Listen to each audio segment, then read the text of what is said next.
I have it in a little candy. It's popping candy. And popping candy for me is really beautiful as well because sound, it's a bit like the sense of scent. It really bypasses any rational thought.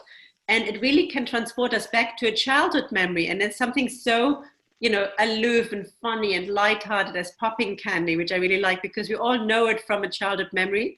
But what I like as well is like here we're actually creating a sound communally together as well and overlaying it hopefully over the sound as well. So it's the idea that using your body as an instrument and being really playful, maybe opening and closing your mouth. And obviously you have the internal trigeminal sound and the external sound as well, obviously what with of the sweet. So yeah, so obviously I love popping candy. Is there like just a way to approach eating this? Do I just kind of pour in or? Definitely the way to approach is to pour as much as possible, humanly possible, inside your mouth. Wow. Okay. All right. I'll push play right now.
Your faces are priceless. I love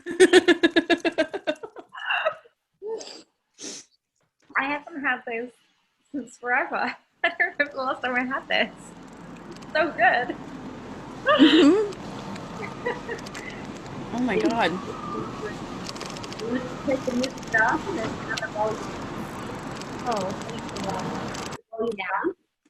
yeah, that's done. Yeah, it was going to the next one, so I'm going to push that back a little bit. It was already going to the next one. So yeah, I loved your reaction to that because there's something so magical and childlike wonderish about it. It's like the idea that suddenly I can almost project your inner child like from a version of yourself onto your faces, although I haven't known you as a child then. It was wild. So I've been listening to Mythos, like a retelling of all these Greek myths by Stephen Fry. And it's so good. And there's like the section at the beginning where he's talking about like chaos and the void and like, things becoming, and like the experience of holding the popping candy in my mouth with that music. It literally felt like the primordial ooze, like of things becoming and like into being and life and things was like happening inside my mouth. It was what? I love that because the inner sound mixed with the outer sound, it almost creates more than the sum of its parts. It creates something that isn't there before, and you suddenly experience your own body as a sound, as part of, I don't want to overdo it, but like it does feel like a weird popping candy connection to the universe. Yeah. I was not expecting that. Expecting that.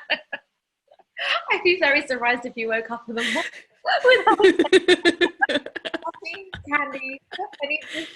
I was expecting a popping candy connection to the universe. Right. There's always something new to do. That. So like that's why I love popping candy, because it's something.